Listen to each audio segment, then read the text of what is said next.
하나님의 말씀을 봉독하겠습니다. 신약성경 고린도전서 제10장 14절로 21절입니다.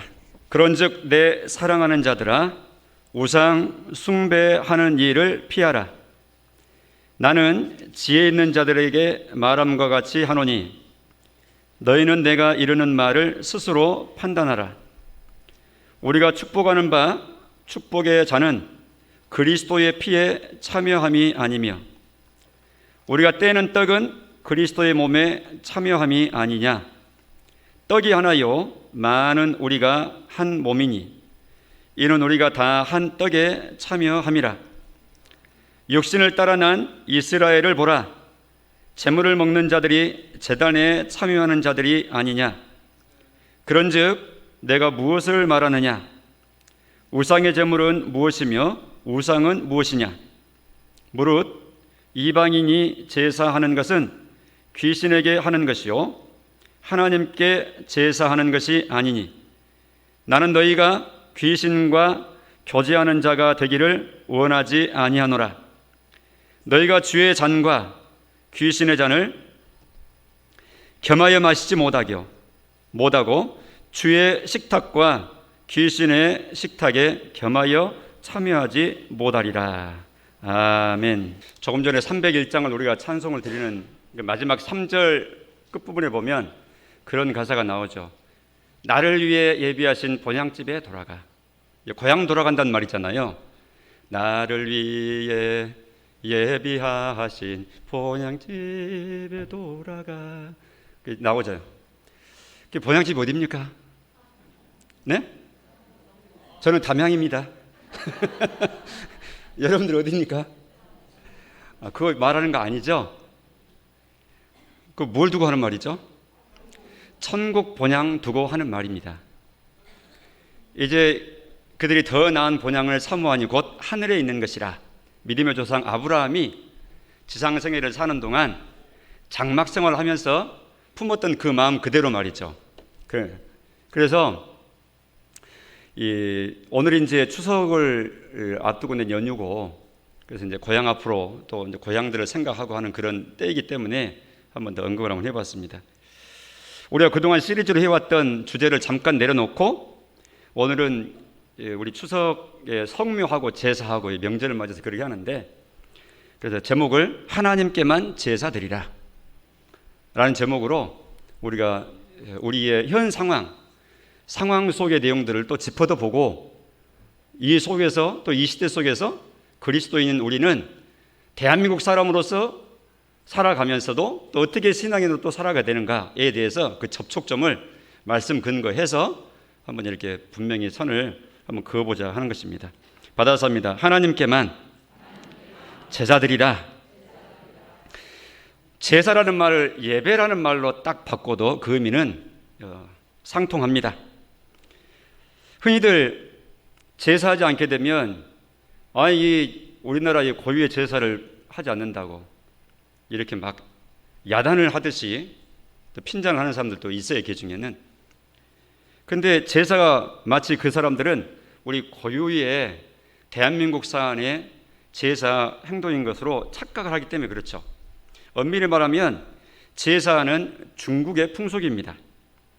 그런데 이 조선 시대가 개국이 되면서 조금 이제 역사적으로 위로 거슬러 올라간 얘기지만, 이성계가 이씨조선을 이렇게 열 때, 새로 시작을 할 때, 그는 고려의 신하였습니다. 고려의 왕을 주군으로 섬기는 고려의 장수였습니다. 그런데 정도전과 몇몇 사람들을 중심으로 해가지고 이성계 장군이 우리가 시대를 바꾸자 해서 왕조를 바꾼 겁니다. 그래서 시작한 왕조가 이씨조선 왕조입니다. 모름지기 시대가 바뀌면 분위기 바뀌어야 되잖아요. 또 통치 이념도 바뀌고 기준도 바뀌고 새 판잡이를 해야 되기 때문에 그전에 해왔던 전통을 일단은 지우기를 하고 새로운 시대가 개국되었다, 이렇게 분위기도 바꾸고 백성들의 마음을 하나로 통합을 해야 된다, 그 말이죠. 이때 사상적인 통합의 수단으로 국시로 삼는 것이 바로 유학입니다. 유교를 국시로 삼은 겁니다. 그 중에서 성리학, 바로 여기에서부터 이 땅의 제사가 본격 시작된 거예요. 그 전에 있었던 이 고려까지는 주로 이제 불교가 세력을 띄워왔잖아요. 불교가 하도 사찰을 중심으로 해서 대토지를 소유하고 뭐 세금도 내지 않고 또 부패 온상제가 되고 하기 때문에 많은 사람들이 불만이 많았었죠. 그래서 오히려 그런 불만 사항을 등에 업고 새로운 시대를 여는데 오히려 더 역이용했던 것입니다. 그러다 보니까 불교는 탄압해야 되고, 그 불교 탄압하면 그럼 어쩌란 말이냐 할 때 유교를 제시한 거예요, 대안으로. 이때로부터 제사가 시작된 겁니다, 본격적으로. 본격 시작은 그때로부터 시작된 겁니다. 이렇게 시작됐어도 사대부나 권력층들 외에는 또 제사하지도 않았어요. 일반 백성들한테는 언감생신, 제사라는 걸 생각도 못했습니다. 그렇게 시작된 겁니다. 그래서 오늘날 와가지고 제사도, 조상님께 제사도 안 지내고 아주 불효자식이라고. 그럼 가만히 생각해 보세요. 아니, 이 한반도 땅에 살았던 사람들 중에 그럼 그렇게 제사가 이 땅에 정착되기 전에 살았던 우리 조상들은 다 불효자네요. 제사 안 지냈으니까. 긴 시간 동안 제사 없이 지내온 시절이었으니까, 이 땅의 사람들이. 그런가 하면 중국 문화권이나 우리 한반도 땅 외에 서양이나 아프리카나 어디나 아메리카나 이런 쪽으로 사는 사람들은 제사를 안 지내거든요. 거기는 유교 전통 제사 같은 게 없으니까. 그럼 전부 다 불효자네요. 제사의 관점으로 말하자면. 그냥 이것은 이 지역의, 이 시대가 낳아놓은 문화의 한 모습일 뿐이지 그것이 절대 기준은 아닌 거예요. 상대적인 것이고. 그러니까 생각의 폭을 좀 넓혀가지고 항상 우리가 생각을 해야 됩니다. 생각을. 그러니까 부분적이고 지역적이고 또 한정적이고 하는 것은 진리가 아니라 그건 다 상대적인 겁니다. 영원히 변치 않는 것, 시대가 바뀌어도 변함없는 것, 사람이 바뀌어도 여전히 그러한 것, 그것이 진리입니다. 그러니까 제사에도 보면 이 고인이 돌아간 날에 제사를 모신다, 제사를 지낸다 해서 기제라고 하죠. 기제. 돌아가신 그날을 기억해서 하는 제사를 기제라고 그렇게 명명을 합니다. 근데 제사를 언급할 때 제사를 잡순다 이런 말을 해요. 그런 말이 무슨 의미입니까? 돌아가신 조상이 와가지고 그날에 대접을 받고 간다는 뜻이죠. 그러니까 죽은 조상도 음식을 잡수셔야 살 수 있다는 그런 생각에 기본을 두고 죽은 친족을, 조상을 굶기면 그건 예의가 아니기 때문에 제사상을 없어도 차려야 된다. 이런 생각에 바탕에서 생겨난 행동들인 거예요.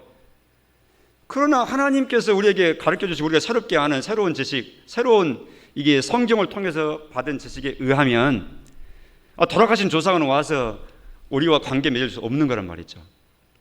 그분들을 위한 어떤 예를 표하고 상을 차리고 음식을 장만하고 하는 것은 잘못된 생각에 근거한 것인 것이 명명백백하기 때문에 그러게 해야 그 쓸데없는 헛수고구나 알기 때문에 하지 않는 거예요.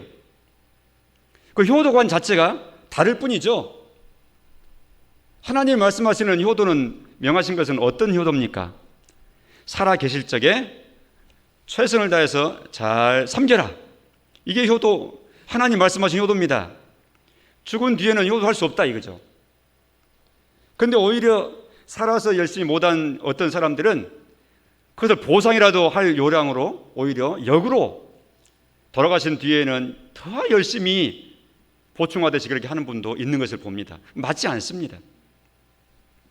시제라는 것도 있어서 5대조 이상의 이름 모를 만나보지도 못한 얼굴도 모르는 그분들을 함께 모아가지고 이렇게 문중이 모여서 함께 집단으로 문중의 단합을 과시하고 또 뼈대에 있는 가문인 것을 또 자부심을 갖기도 하고 이래 하면서 문중 제사를 하기도 하죠. 그런데 또 항상 모일 때마다 복잡하고 하기 때문에 보다 더 세련된 장치와 제도를 갖자 해가지고 번듯한 이 사당도 더 넓게 만들고 규모가 크고 우람할수록 우리는 뼈대에 있는 가문이야 이래 하면서 문중과 가문의 자부심을 서로 막 갖게 만들고 그걸 한 수단으로 이렇게 동원하는 것이죠. 그러나 그 속 내용은 맞지 않는 것이다. 또 그리고 또 하는 일들을 보면은 삼진날하고 중양절이하고 이렇게 하죠. 삼진날이 뭡니까? 3월 3일. 중양절이 뭡니까? 9월 9일. 이것도 전부 다 연구해보고 들어가서 살펴보면 음양 원리에 근거한 행동들입니다. 그런 세시 풍속들이. 홀수의 숫자는 이게 양이라고 그러고 짝수의 숫자는 음이라고 그래요. 그러니까 1월 1일 겹쳤잖아요. 3월 3일 겹쳤잖아요. 5월 5일 겹쳤잖아요. 7월 7일, 9월 9일 다 겹치잖아요. 홀수의 숫자가 겹치면 그것이 아주 그냥 양기가 센 날이에요. 그래서 그런 날에 뭔가를 하죠. 5월 5일에 단오하고 7월 7일에 칠석하고 이런 식으로 9월 9일에 중양절하고 이제 그런 날 중에 택해가지고 이제 시제를 모이고 이렇게 하는 이런 일들을 하게 되는 것입니다. 차례라고 하는 건 제사도 있는데 그런 제사는 아주 약식 제사죠. 주로 명절에 오늘 같은 여번 같은 이런 추석이나 또 설날이나 이런 명절 때 모시는 차례라고 하는 것을 하죠. 이것도 다 제사의 약식의 제사이라고 이렇게 생각하시면 됩니다.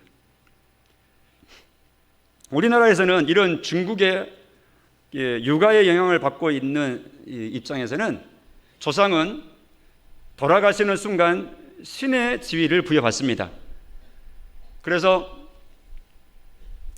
장례식장에 가서 이름표를 보면 마지막에는 신위 이렇게 적어놓은 거예요. 학생 누구누구의 신위 이렇게 되는 거예요. 신위란 게 뭡니까? 신자가 신신자거든요. 위는 자리 위자예요. 왕위 할 때 위자예요. 위치할 때 위자예요. 그러니까 신의 위치에 그분을 써놓는 거예요. 이름으로. 이게 하고 있는 모든 행동들의 그 속 내용들입니다. 대개는 그냥 하죠. 왜냐하면 그냥 해왔으니까. 그러나 내용을 분석하고 의미를 알고 시작된 의미를 알고 출발된 의미를 알고 그러면 저거는 옳지 않네. 바로바로 구원되죠. 동의할 수 없습니다. 그러나 우리는 한국 땅에서 태어난 한국 사람들이고 이미 우리가 태어나기 전부터 약간 위에 붙어서 이런 제사의 제도, 유교의 제도 이런 것들이 다 이렇게 고기 비늘처럼 다 덮어서 흘러내려왔기 때문에 그 영향력을 우리는 온몸으로 혼자 저항할 수가 없어요. 분명히 마음 가운데 의식을 하고 그렇구나 라고 진리를 하나님을 기반해서 성경을 기반해서 바르게 재해석을 가하지 아니하게 되면 그냥 저항할 수 없이 그냥 관성의 법칙에 의해서 그냥 끌려서 밀려서 하는 거예요. 그러니까 우리는 신앙생활을 하면서도 그렇게 어떤 건 하고 어떤 건 안 하고 섞이기도 하고 이렇게 복잡하죠. 그러나 우리는 시간이 갈수록 분명히 구분하고 의식 있게 해 나가야 됩니다. 아닌 것은 아닌 것이죠.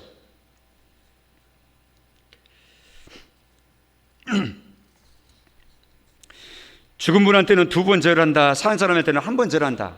전부 다 거기에서 주장하는 내용들이고 우리 기독 신자들에게서는 아무런 의미를 인정할 수 없는 행동들입니다. 죽은 분 앞에는 아예 절 자체를 하지 않으니까 묘지 앞에서든지 산수 앞에서든지 이미 지금 막 돌아가신 분이랄지 앞에서도 절하지 않습니다. 장례식장에서 운구를 할 때 장의사가 전부 다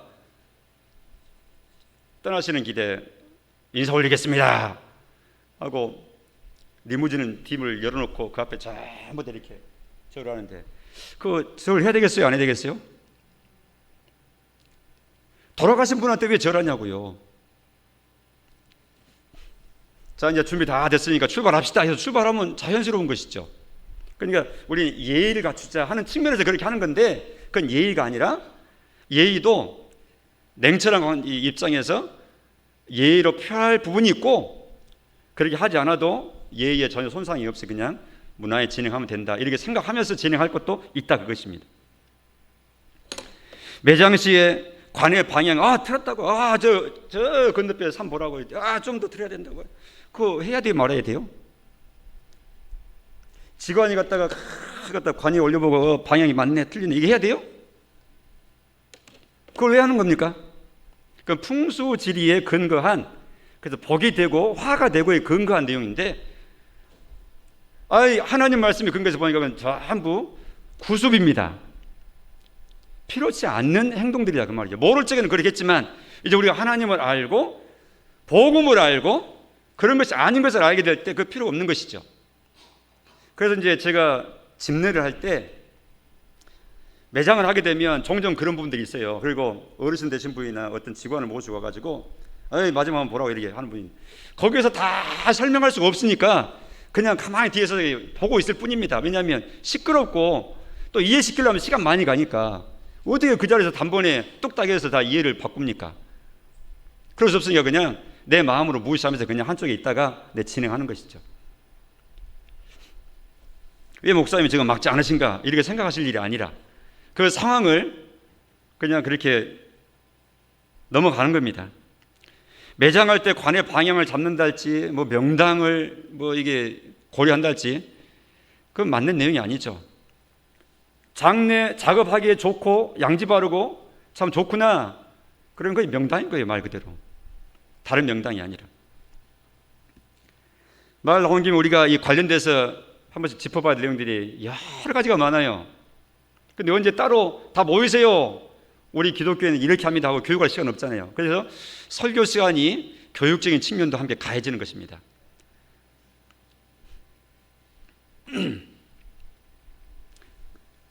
지변마을 앞에 공동묘지에 이번 수요일에 장례식이 있었습니다. 우리 교회 나이 많으신 집사님, 주보에도 나왔는데 나선옥 집사님이라고, 이 할머니 집사님 80 넘어서 늦지막이 신앙생활을 이렇게 하나님 은혜로 시작하시고 세례까지 받으셨는데 얼마 안 돼서 요양병원 가 계시다가 1년 넘게 계시다가 이제 돌아가셔서 지난주 수요일에 장례식을 하셨습니다. 보통 이렇게 장례식을 하고 나면은 오늘 장례식을 했다, 매장을 했다, 그럼 하루 건너서 그 다음날 돌아가신 지 닷새째 된 날 보통 뭐라 그럽니까? 뭐 지낸다 그러죠? 삼우제 지낸다 그러죠. 삼오냐 삼우냐 그쪽 방면에서 사용하는 말 그대로는 삼우입니다. 우제. 우제라는 게 있어요. 제사 중에서 우제. 우제라고 하는 것은 다른 제사가 아니라 돌아가신 분의 영혼이 불안해하지 아니하고 구천을 떠돌지 아니하고 빨리 가실 곳으로 평안한 마음으로 가시도록 달래는 것, 영혼을 달래는 제사가 바로 우제라고 하는 거예요. 그래서 3번을 해요. 초우제, 두 번째 하는 것은 제우제, 세 번째 하는 것은 삼우제라 그래요. 근데 보통 이제 삼오제란 말들이 혼용해서 쓰기도 하는데, 그 삼우제를 하는, 우제를 하는 이유는 말 거기 있는 겁니다. 그래서 그 제사도 아주 간단하기 때문에 그동안 장례 치르면서 준비했던 음식 장만해가지고 가서 이제 마련해놓은 봉 앞에 가가지고 차려놓고 이제 막 봉을 만들어 놓은 것 잘 자리 잡고 있는 걸 살펴보고 거기서 우제를 지내는 거예요. 현재 가서 우리가 그거 해야 돼요, 말아야 돼요? 그런 내용이라 그러면 그런 말 자체가 우리는 수용할 필요가 없는, 인정할 필요가 없는 내용들이에요. 그러니까 성도분들 가정에서 오늘 사무제입니다 이런 말 하지 마세요. 이제 이 말씀 들었기 때문에 그런 말 쓰지를 마시고, 쓰더라도 우리 마음 가운데는 이렇게 바르게 잘 이해하고 해석해서 무시하면서 사용을 하세요. 그 영향받아서 사용하지 말고 그러면 되는 겁니다. 노제 지내는 것도 참 맞고는 싶지만 그냥 놔두죠. 이것도 제사의 한 종류입니다. 말 그대로 길바닥 위에서 지내기 때문에 노제라 그럽니다. 영구를 시신을 상여에 실은 다음 마지막으로 문 앞에서 지내는 제사, 길바닥 위에서 지내는 제사, 이게 노제입니다. 그것도 이제는 다 병원서들 돌아가시니까 마을 앞에 가서 공터에 가가지고 마을 사람들 보는 데 앞에서 한번 이 장의차 멈춰놓고 거기서 한 번씩 이렇게 하는 경우가 있죠. 이게 노제입니다. 노제를 해야 돼요, 말아야 돼요? 노제는 하지 말아야 됩니다. 그래서 이런 상황의 내용이기 때문에 노제는 안 하는 것이다. 흔히 이제 사회 운동하다가 뭐 대학생이나 뭐 열사가 돼가지고 누구 열사 뭐 노제한다고 막 그러죠. 뭐 대학생들 우리 80년대 학번에 있는 사람들 아주 그런 거 많이 경험했습니다. 치열하게 최저탄 속에서 지내왔던 학번들이기 때문에 그래서 노제하고 막 가짜 상해가지고 이제 막 퍼포먼스 하고 이렇게 하는데 그게 다 제사죠, 제사. 영혼한테 드리는. 그래도 집을 한번 방문하고 나서 가는 게 낫지. 그래서 영정이라도 하나 모시고 가서 집안에 쭉 한번 돌고 이렇게 가고, 우리 마음이 시원하고 이 도리를 다 했구나 이런 마음은 들지 몰라도 그 의미 없는 행동입니다.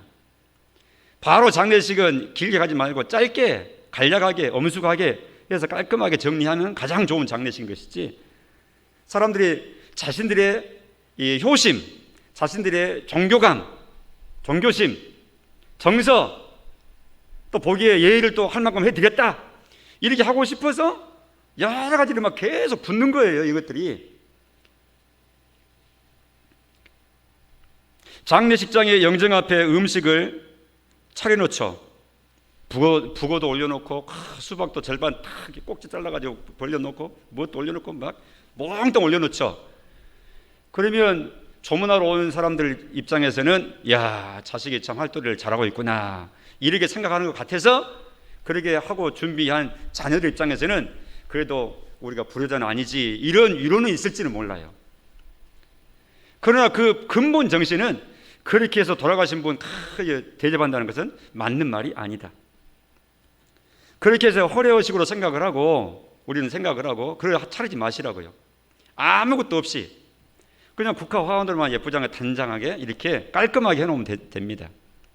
향도 피우지 마십시오. 향을 왜 피웁니까? 맞는 것이 아닙니다. 여러 가지 내용이 있지만 저기 예배 끝나고 하세요. 예배 시간에는 저만 하면 됩니다. 자, 그래서 오늘 본문을 보십시오. 오늘 본문이 뭔가 하니까 이방 땅에 복음을 전한 사도 바울입니다. 고린도 전서잖아요. 고린도라고는 시가 있어요. 오늘날의 그리스, 서양의 그리스의 항구 도시가 바로 고린도입니다. 사도 바울이 유대인으로서 이방 땅 고린도에 갔는데 거기는 그리스 지역 헬라 문화 영향권 하에 있었기 때문에 당시 1세기에 수많은 신전이 있고 신들이 있어요. 그럼 파르테논 신전 역사 유적지 보잖아요. 허물어져 가는 것 여러 가지 신전들 보잖아요. 전부 다 신들을 섬기는 제사하는 장소들입니다. 그런 곳에서 복음이 전해지고 하나님의 백성들이 탄생되고 하나님이 택하신 백성들이 예수님을 믿기 어려운 그런 문화 속에서 예수님을 믿는 사람들로 소위 말해서 신앙 개종을 하게 되고 하나님 백성들이 모아져서 고린도 교회가 형성된 겁니다. 그런데 마치 지금 우리는 한국 백성들이 우리 성도들이 그런 측면이 있는 것처럼 고린도 교회 성도들도 신앙 연주가 아주 짧고 그들의 역사는 길고 유구하기 때문에 이게 그들의 전통 역사와 이제 막 시작된 복음의 역사가 서로 만나게 될 때 어느 선에서 합의를 하고 어느 선에서 자르고 어느 선에서 수용을 해야 되는지에 대해서 아주 항상 상황화가 문제입니다. 어느 시대나 그렇습니다. 당시의 고린도 교회도 그게 문제였습니다. 그래서 지금 고린도에서 방금 읽었던 10장의 내용을 통해서 사도 바울을 통해서 하나님께서 그 부분을 정리해 주시는 겁니다. 제사 문제 특별히 거기도 많은 신들 앞에 제사 지냈거든요. 제우스 신전에 제사 드리고 아폴로 신전에 드리고 비너스 신에 드리고 헤라인에 드리고 그리스 신에 나오는 수십 신들이 다 그들이 제사하는 대상들이기 때문에. 그런데 한마디로 말하면 결론은 그런 제사는 하지 말아야 된다, 우상 숭배다 하고 이렇게 아예 단언하시고 분명하게 말씀하십니다. 오늘 본문 첫 구절 14절 내 사랑하는 자들아 우상 숭배하는 일을 피하라. 그런 제사를 전부 다 통칭해서 우상 숭배하는 일이라고 단언하고 계시는 거예요. 한국 땅에서도 마찬가지입니다. 조상님께 각종 제사하는 여러 가지 형태들 그런 모든 것들은 우상 숭배의 한 목록으로 분류받을 내용들입니다. 우상 숭배를 피하라는 내용에 그걸 하면 안 되는 거예요. 언젠가 새가족 한 분이 나오셨다가 안 나오신다 그러길래 왜 그런답니까? 물어봤더니 제사를 지내야 되는데 교회를 나가니까 제사를 못 지낼 것 같아서 안 될 것 같다고. 그래서 거기에 걸려서 못 넘어오신 거예요. 더 이상 그 선을 못 넘어가신 거예요. 16절에 우리가 다른 제사를 하지 말아야 될 첫 번째 이유, 그런 우상숭배, 제사하는 우상숭배를 하지 말아야 할 첫 번째 이유, 그것은 16, 17절에 있는 것처럼 우리는, 성도된 우리는 예수님의 성찬에 참여하는 자이기 때문에 다른 제사하면 안 되는 것입니다. 하나님께만 제사해야 되는 것입니다. 다시요, 우리가 다른 제사 하지 말고 하나님께만 제사해야 될 이유, 그 첫 번째는 우리가 예수님의 성찬상에 참여하는 자가 되었기 때문에 그렇다, 그 말이죠. 16절에 우리가 축복하는 바 축복의 자는 그리스도의 피에 참여함이 아니냐, 우리가 떼는 떡은 그리스도의 몸에 참여함이 아니냐. 근데 우리는 예수님의 피와 예수님의 몸에 참여하는 이런 사람이 됐는데, 17절 떡이 하나여 많은 우리가 한 몸이다. 우리가 다 한 떡에 참여한다. 나도 예수님 떡에 참여하고, 저 성도도 참여하고, 모든 고린도 교회 성도가, 오략교회 성도, 세례받은 모든 성도가 성찬의 떡에 참여한다, 그 말이죠. 성찬의 떡은 예수님의 몸입니다. 예수님과 하나로 연합된다는 의미입니다. 우리가 여러 가지 정황상 성찬을 할 때 미리 칼질을 하고 떼내가지고 하나씩 이렇게 집도록 되어 있는데, 원래는 그게 아니죠. 맨 처음에는 사실은 한 떡에서 이렇게 떼가지고 먹는 것이죠. 주님이 그렇게 주셨고, 원래 그렇게 해야 하는데, 여러 가지 편의상, 또 위생상, 또 시간, 효율상, 요즘은 이제 우리가 하는 형태로 지금 하나씩 딱딱 분리된 것을 집어 먹는데, 사실은 한 덩어리 떡에서 떼어서 입에 넣는 겁니다. 즉, 한 덩어리 떡에 함께 동참해서 우리는 하나로 연합됐다는 그런 의미죠. 먼저 연합은 그 떡의 본체이신, 의미하신 예수님과 나와 한 몸이다. 먹는 빵이, 떡이 들어가서 소화돼서 내 몸과 하나 되어버리듯이 내가 예수님 속에 내가 하나로 녹아 들어간다. 예수님 속에 내가 하나로 접붙임 된다 하는 뜻입니다. 근데 나만 접붙임 받는 게 아니라 나와 같은 개인이 다수라, 온 교회에 동참하는 교회 전체가 다 한 떡에 한 예수님께 다 연합하는, 그래서 예수님이 머리시고 우리는 한 몸덩어리가 되는 이 예식이 성찬 예식입니다. 여기에 동참한다는 것이 구원 백성 된다는 뜻이고, 이거를 금지당하거나 이걸 참여하지 못한다 하는 것은 그 공동체에서 배제되는 걸 뜻하는 것입니다. 이건 생명의 문제입니다. 그래서 교회의 징계 중에서 수찬 정지, 성찬에 참여할 수 없는 징계는 아주 중징계입니다. 근신하는 일정 기간 동안 그것이 다 해제되기 전까지는 성찬의 상에 참여하지 못하도록 하는 것이죠. 우리가 성찬에 대한 인식이 아주 분명해야 됩니다. 이처럼 예수님의 성찬에 참여하고 예수님과 한 몸이 됐는데 어떻게 우상숭배하고 다른 제사를 드리냐, 그 말이죠. 있을 수가 없는 일입니다. 그래서 금하신 겁니다. 두 번째로, 왜 하나님께 제사하는 것 말고 다른 데 제사하는 그런 제사들을 금하시는가 하면, 오늘 본문 20절에 귀신에게 제사하는 것이기 때문에 그렇습니다. 20절, 무릇 이방인이 제사하는 것은 귀신에게 하는 것이요 하나님께 제사하는 것이 아니다. 이 고린도전서가 기록될 1세기 당시 고린도 지역에서는 제우스한테 했겠죠. 그러나 그것은 귀신한테 하는 거라고요. 제우스로 명명되고 표면상으로 그렇지만 사실은 그 이면에는 어두움의 세력이 있는 것입니다. 하나님 아닌 영의 세력이 있는 것입니다. 우리가 조상님께 제사하죠. 우리가 조상님이 오신다 그러면은 우리의 모든 것이라도 다 드려서 헌신하고 예배하고 모시고 효성 다 해야 되죠. 그런데 그것은 조상님의 이름을 빙자한 어둠의 세력이 알지 못하는 무지를 이용해서 휘어잡는, 진리를 알지 못하는 사람들을 휘어잡는 한 가지 방법에 불과해요. 어떤 형태로 제사하고 숭배하고 경배하고 하든지 하나님께 드리는 것이 아닌 것은 다 귀신에게 최종적으로 하는 것입니다.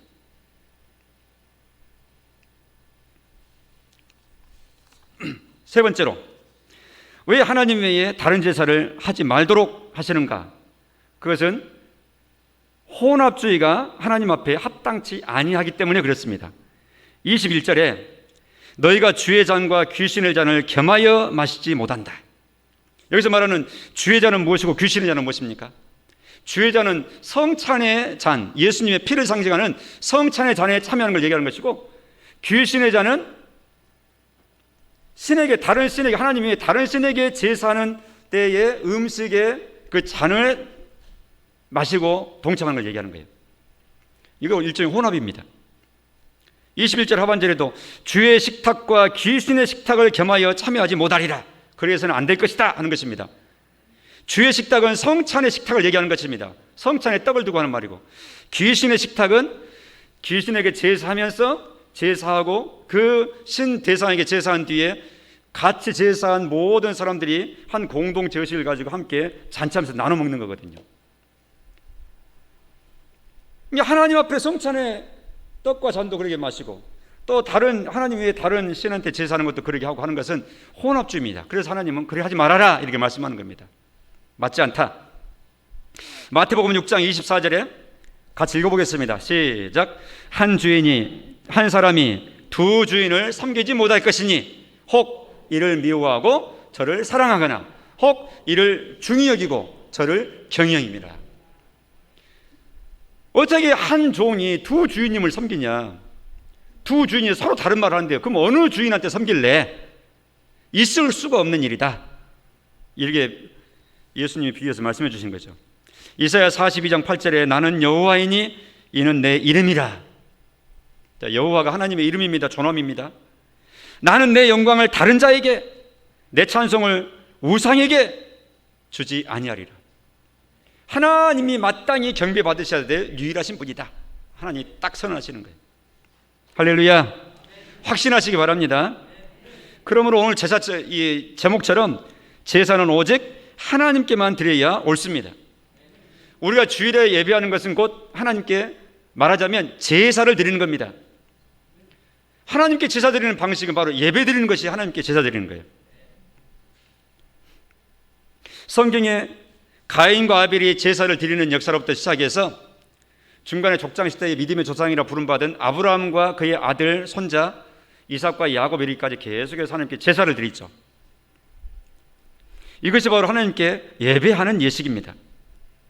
가나안 땅을 이스라엘 백성들로 하여금 다 차지하고 분배받도록 했던 지도자였던 여호수아가 마지막 그의 임종의 때에 그는 일장 연설하면서 생을 마감하게 되는데 일종의 유언이죠. 여호수아 24장 14절에 그는 이렇게 언급을 합니다. 이제 여호와를 경외하며 온전함과 진실함으로 그를 섬기라. 너희 조상들이 강 저쪽에서 또 애굽에서 섬기던 신들을 치워버리고 여호와만 섬기라.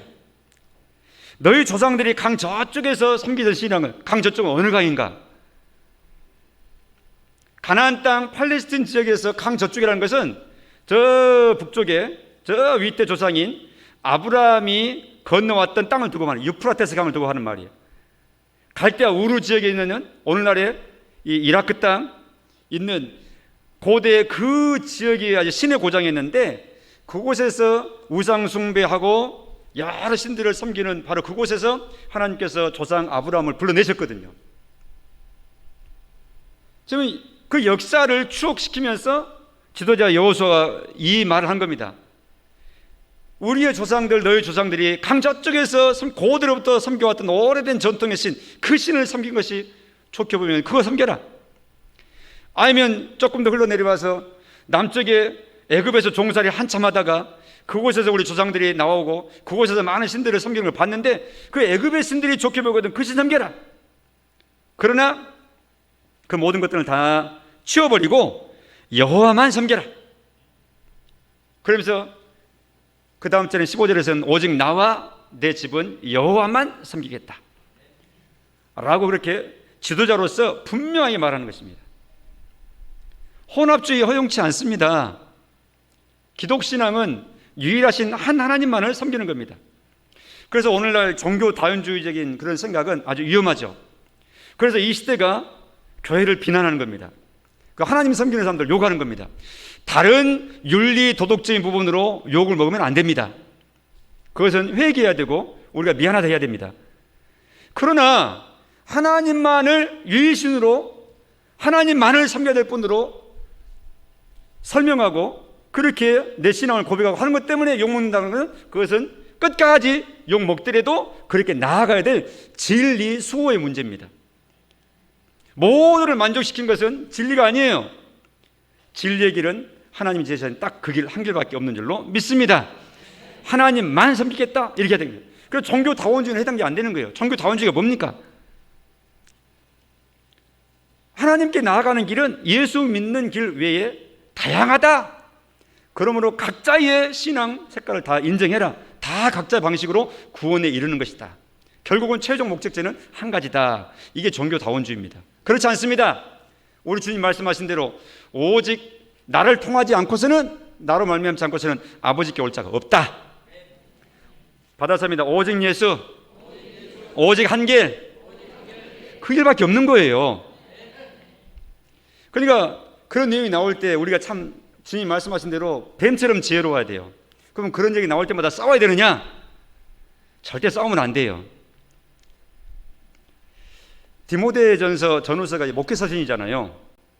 목사님들이 어떻게 해야 되는가에 대해서 1차적으로 언급하는 거거든요. 물론 이제 성도분들도 이 라인에 서서 이제 함께 적용을 받아야 되지만, 먼저는 목사님들, 목회자들이 어떻게 해야 되는가를 먼저 언급하는데, 거기 보니까 주의 종은 마땅히 다투지 아니하며 모든 사람에 대해서 온유하며, 이 모든 사람은 이단까지 다 포함하는 겁니다. 불교 신자, 이슬람 신자, 유교 신자 다 포함하는 겁니다. 우리 신자만 두고 하는 말이 아니라 모든 사람에 대하여 온유하며 가르치기를 잘하며 이해를 잘 시키고, 또박또박 대화를 통해 가지고 이해를 시키고, 이건 이렇고 저건 저래서 이건 이렇습니다. 한번 선생님 생각해 보세요. 이러면서 싸우지 말고 논쟁하지 말고 그렇게 잘 이해시키고 하라 그 말이죠.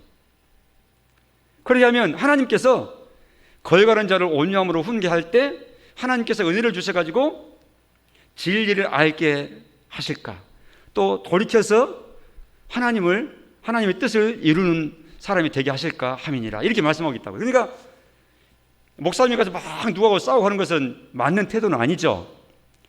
자기 감정이 더 이상 절제가 안 돼가지고, 통제가 안 돼가지고 그냥 그런 엉터리 말을 하냐고 하면서 막 분에 겨워가지고 막 큰 소리 나고, 이게 하는 것은 이제 이 내공이 깊지 못해서 나오는 실수인 것이고, 그렇게 하면 안 된다고 주님 말씀하고 있는 거예요.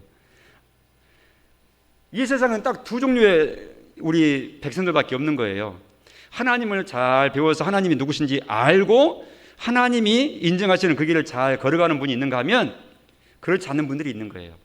이 세상은 딱 두 조각 사람밖에 없는 거예요. 그럼 이 자리에 있는 분 아니면 다 하나님을 알아야 될 뿐이죠. 그럼 그런 분들에 대해서는 우리가 싸움의 대상으로 삼으면 안 되고, 사랑해야 될 대상, 부드럽게 잘 이렇게 좋은 영향을 끼쳐서 감동을 줘야 될 대상, 어찌하든지 나의 희생과 봉사와 내가 땀 흘림으로 인해 가지고 저분들이 꼭 혜택을 받고 하나님의 복을 받아야 될 텐데, 이래 하면서 저들의 유익을 위해서 우리가 그렇게 섬겨줘야 될 분들이다, 이렇게 생각하시고 끝까지 섬기고 이렇게 나가야 된다 그 말이죠. 종교 간 전쟁이 일어나고, 막 우리 한국 사회는 다원화된 사회잖아요. 어느 종교가 우리 국가 종교다 그런 게 없어요. 그러니까 내가 섬기는 하나님 외에 다른 걸 섬긴다 할지라도 불편은 하지만 그 속으로 깊이 잘 간수하시고 다 친절하게 그렇게 하셔야 돼요. 지난번에 금남로에 이렇게 갔는데 동성애 그 모임이 있고 우리는 반대하고 해서 갔는데, 동성하는 분들이 몽땅 있고, 근데 그 반대하는 분들이 막 있는데, 이 어르신들이 이놈들아 에이 하면서 막 이렇게 호통을 치고 야단을 치고 막 그래요. 그럼 그분들이 아이고 미안해요, 아이고 부끄러워, 이게 한 게 아니라 오히려 대듭니다. 그저 자기들도 그게 옳다고 하고 있는 것인데. 그러니까 싸우러 가면 안 되고 우리 입장을 평화로운 방법으로 이게 알리고 표명하는 것으로 만족해야 되는 것이지, 거기서 논쟁하고 막 몸싸움하고 막 눈에 힘주고 그럴 필요가 없는 거예요. 이것이 바로 뱀처럼 지혜로워라 하는 주님의 말씀이라고 마음 가운데 생각을 하십시오. 추석을 맞이하고 명절을 맞이하면 반쪽 신앙 있는 가문에서는 그때마다 괴롭고 힘들 거예요. 온 가족이 모여서 예배하자 하면 좋을 텐데, 그렇지 않는 가족에서는 얼마나 불편합니까? 또 어르신들이 안 믿고 그러면 얼마나 불편합니까? 그러나 잘 견디시고 마음 가운데 진리를 잘 품으시고 온 가족의 화목을 도모하시고 추석을 맞이해서 그동안 무난 모였던 거 무난하시고 이래하면서 기독 신자로서 오히려 선한 인연을 잘 끼칠 수 있도록 하나님께 능력과 지혜를 구하고 이래하면서 뒤로 물러가 숨지 말고 오히려 적극적으로 앞으로 나아가는 그런 모습으로 나아가야 하나님께서 기뻐하실 줄로 믿습니다. 기도하겠습니다. 하나님 아버지 감사합니다. 하나님께만 제사하라 하신 말씀 따라 아멘 그렇게 하겠습니다 라고 우리가 반응을 드립니다. 하나님 그렇게 할 수 있는 믿음으로 충만케 하시고 우리와 다른 모습들에 대해서 마음으로 잘 구분하며 섞이지 아니하며 그러나 또한 화목스럽게 최선을 다해서 모든 사람과 함께 화평을 도모하는 데에 지혜가 있도록까지 하나님 은혜를 더하여 주옵소서. 이번 중추가제를 맞이하여 보내면서 온 가정이 평안하게 하시고 오가는 모든 길이 주님과 동행하는 걸음만 되게 하옵소서. 예수님 이름으로 기도합니다. 아멘.